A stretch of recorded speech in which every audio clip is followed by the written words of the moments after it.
What's going on, ladies and gentlemen? This is Darian Jones of Honor Kings and Sons. I am so happy to be back with my family. It's been, a wonderful time. I've been away for a couple of weeks. I've been working on some new content. Please be sure to follow me on all platforms at Honor Kings and Sons. I have my second YouTube channel up. I'm very excited.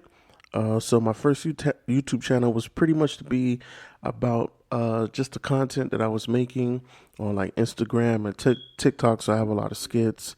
I have music I'm going to be putting out, just doing like, freestyling and doing stuff like that. I have a hip hop background, so I want to put the music element in there, doing little freestyles behind like famous tracks and stuff like that. So that is out. And my second YouTube channel is really just to focus on the podcast and be able to get clips from my episodes that I'm recording, get it out there so people can, be able to hear me and the subject matter I'm covering. So the second YouTube channel is that. So the first YouTube channel, if you type in at D Jones HKS, you'll see the first YouTube channel, Honor Kings and Sons TV. And then the second YouTube channel, simply Honor Kings and Sons. It'll be the official channel where you can get all of my audio clips from the podcast. And I'm going to be putting some more content where it's like videos, visual videos, so that people can, see my face and get familiar with me. So that's kind of where we're focused at right now. All right. So today's topic, I want to get into talking about the issue of racism and financial literacy. What is that looking like in 2024? Where is it going? And who's really responsible? This is a subject that I necessarily haven't super focused and hyper focused on, but I've danced around it in other previous conversations. And so I really want to just reach out to, my listeners and my fans and get your take on it, and be able to, hear some type of rebuttal. In my personal opinion, I believe that racism has always, been a device and a tool to separate, humankind. African Americans are not the only ones who experience racism. You have Jews that experience racism. I mean, we all know what the definition of racism is. It's pretty much pinning one race against another by making one inferior and by making the culture, their ethnos, their resources, their language, everything about that culture, civilization that's connected to that race of people, just making them less than, insignificant, and pretty much trying to make sure that they don't thrive and flourish amongst other races. And that can be in ways that comes to a verbal communication, nonverbal communication, acts of violence, stereotypes, discrimination, just trying to find different avenues to stifle and stagnate a race. This is what we know to be as racism. And so when you look at 2024 has already kicked off to a crazy start. In the urban communities, we have a lot of things going on. In the world of politics with President Biden, laws that are being passed, bills that are being signed. Most recently, on Easter, President Biden coined that day the day of transgender visibility. And a lot of people were very, very upset about that because everybody, strongly associates, the holiday or the celebration of Easter, with the Christian faith. And so they really just felt like President Biden kind of disrespected, tainted, and pretty much slapped every Christian in the face by doing that. It's pretty crazy. But, that's just where we are right now. But yeah, on this subject of talking about racism and financial literacy, I find it very interesting that what people are seeing happening. We know that immigration is taking place in New York and Chicago. what they're doing with immigration. I even saw a clip recently where the immigrants are already starting to, um, have some problems in terms of being in the States. There have been allegations that there have been assaults, attacks, immigrants fighting each other, fighting pedestrians, and it could be propaganda with the news. It can be, actual stuff that's being done and said. But you can never really know unless you are there or you have eyewitness, facts. So pretty much, one of the talks that I've been having with some people and I've been seeing is that the millennials of our generation, they're not going after traditional jobs, careers, retirement plans. And so one of the reasons for this huge influx of immigration, they believe, is the government is trying to bring in people who will take those jobs, who will, go after those retirement plans, who will go after those, pretty much just positions that will allow the government to flourish. And so, what is happening as a result of that is communities like the black and brown community, it has become easier to pretty much wipe us out or to marginalize us or to push us to the side to let room for these new immigrants to come in and set up shop, build a life for themselves, be a part of the economy, be a part of the capitalist enterprise system that we have. um, it's really becoming a serious issue to take a look at. And the reason why I bring up racism is what better way to finally put an end to a class of people or a race of people that you really did not want to thrive than to pretty much take them out of position. I mean, you could, commit genocide and just kill them all. But obviously, we actually help countries get out of genocide. United States of America has done that, a couple times, not a lot. We know there's countries that they did not aid when the people were being wiped out. But anyways, what I want to say is that if you really want to just wipe out a person's existence and make them completely not relevant, is to take their position away, give it to somebody else. And so I believe that this is what is happening now, and I believe that black and brown communities are going to get this hit the worst.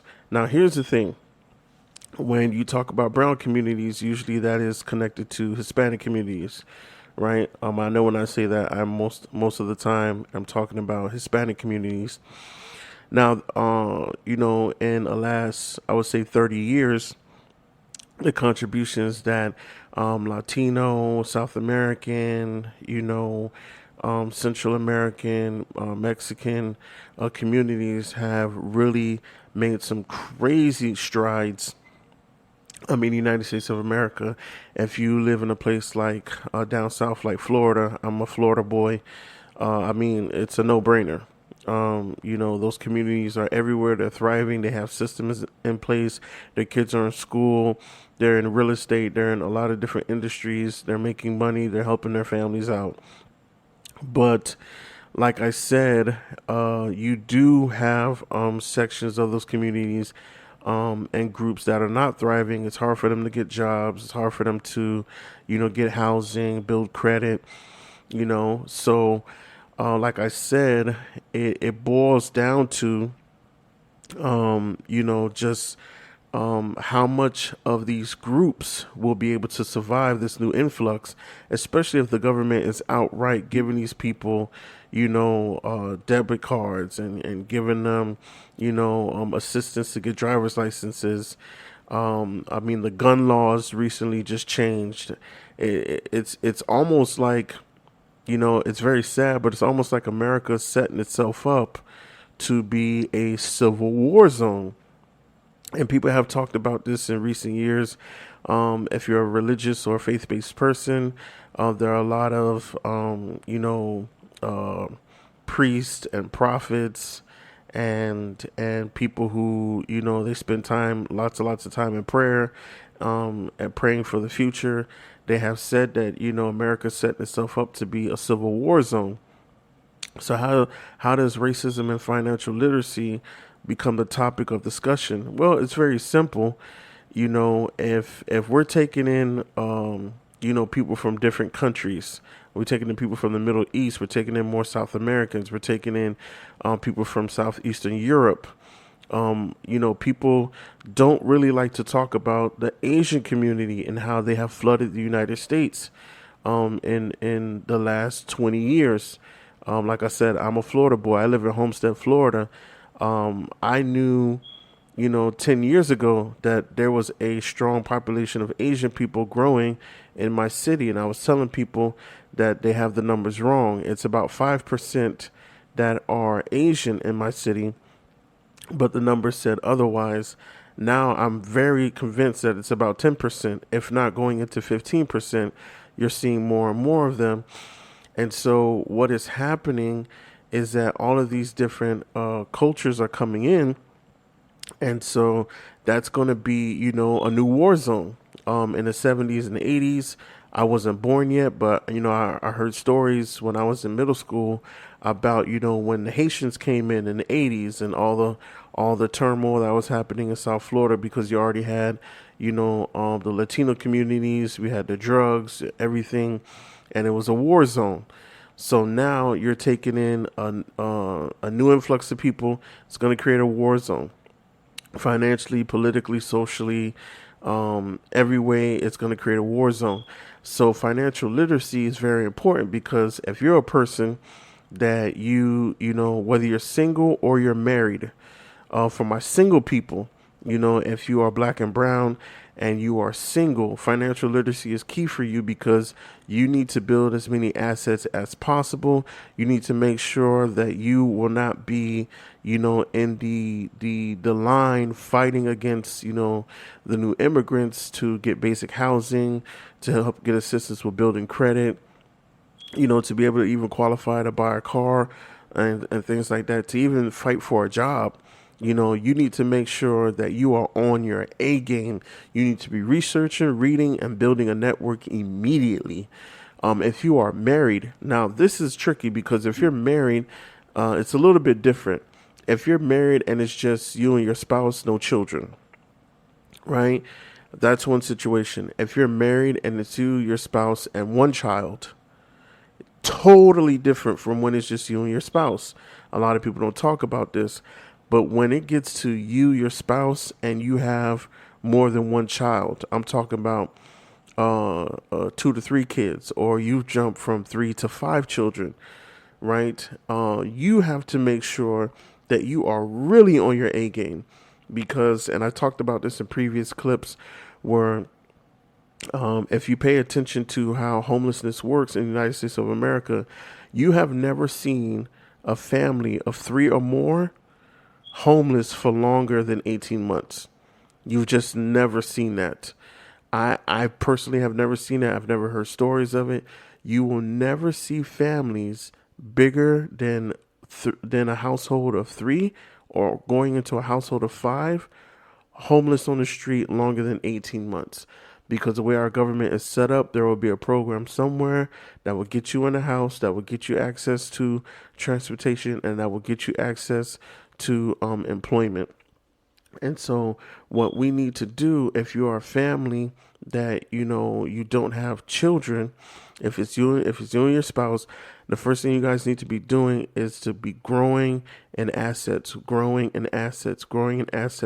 streams of income, and creating a concept of wealth that you guys want to have for the family. It's very, very, very important. I'm not going to go into talking about debt. I'm not going to go into talking about, how to handle your credit cards.